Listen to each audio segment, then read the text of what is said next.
My name is Christian. I'm a composer and audio implementer for video games. In this short video series, I'll be sharing some of the work I did for the music of Runa and the Chaikurú Legacy, a game developed by Panipak Studios using the Godot engine. In the previous episode, we analyzed some aspects of the music from the City Ruins and River Road areas. Today, we start from the testing grounds, where we'll need to solve a puzzle.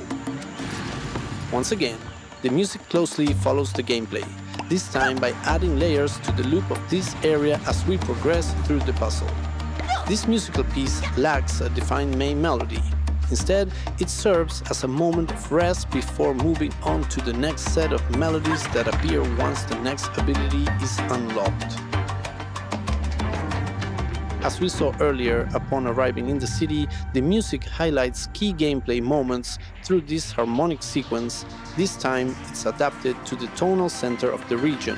And since we've just acquired a new ability, Runa's theme returns once again.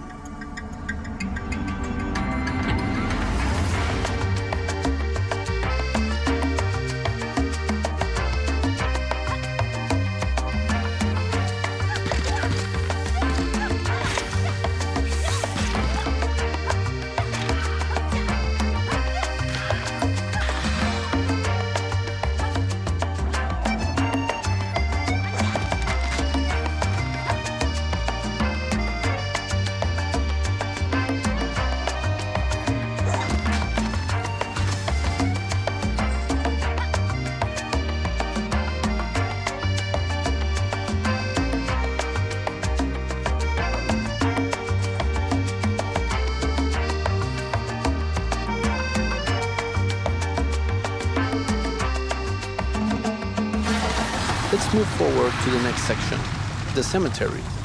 In this part of the game, we find out that the Chaikurú people were killed by invaders. And given the narrative arc, once again, the music follows the story closely. It introduces the Chaikurú people theme, a sad and melancholic piece in which the violin and viola carry the main melody. Although the tonal center remains in G minor for this section, the absence of percussion elements in this area completely changes the mood, creating a new sense of space and desolation. In this piece, you can once again hear the rhythmic pattern of the opening motif, derived from the candombe style I mentioned back in episode 2. Originally, the phrases began with this rhythm, but adding a quarter note rest at the start felt like a fitting touch for this moment, using a headless motive that symbolizes the absence of a leader among the warriors, while also paying tribute to the Chaikurú warrior king. As we leave the cemetery behind, the melody makes a subtle crossfade into the percussion. This transition is controlled by a parameter that calculates Runa's position between two strategically placed points on the map. This technique allows for precise control of the musical system, since it doesn't rely on switches. And just as we saw in the temple episode, once we cross the point of no return on the map, the music system moves forward to the next section. In this case, I used a transition segment that ends in D major, functioning as the dominant and preparing the modulation to G major when we return to the city ruins. The short accordion phrase is recycled from the city stinger. The purpose of including this musical detail is to give the player a subtle cue that another segment of the game has been completed. Another thing worth mentioning is that this type of modulation between minor and major modes is typical of tango music, and it was definitely something I wanted to include.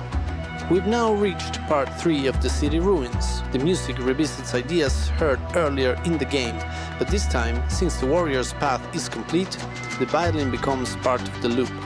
It follows the same approach used for the flute after the temple.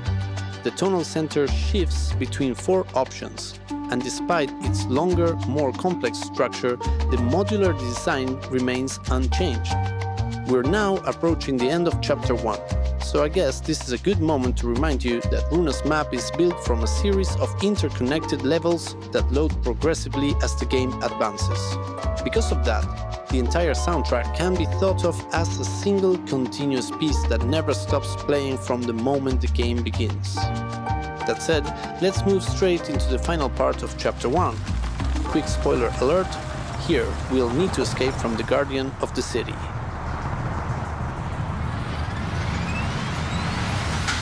In this final stage of the boss fight, every time we're eaten by the anaconda or fall into the void, the level restarts. So, this part of the game could be considered a kind of endless runner section. With that in mind, I decided to use a semi-linear music approach, effective and simple to implement. The idea behind this music piece is quite simple.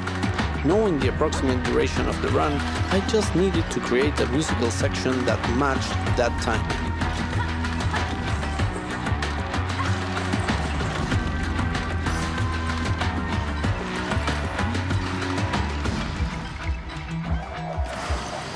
This part of the path could be considered a kind of checkpoint, where we have a brief moment to strike the snake before continuing the run. At this point, the music holds on a short, quieter bridge section that loops until we reach the next area of the map, which triggers the second part of this musical piece. Before finishing, I'd like to mention that this project was very special to me.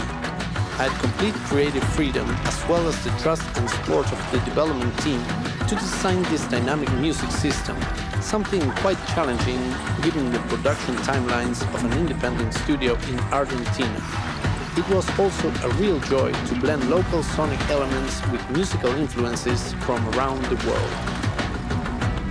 So, to wrap up this music design D-Block series, I've tried to summarize some of the key aspects of the development process, balancing ideas of concept, musical composition and implementation, though I had to leave out several details for the sake of time.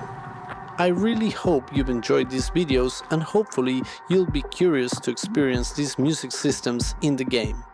Thanks for watching, and if you have any questions or feedback, don't hesitate to reach out.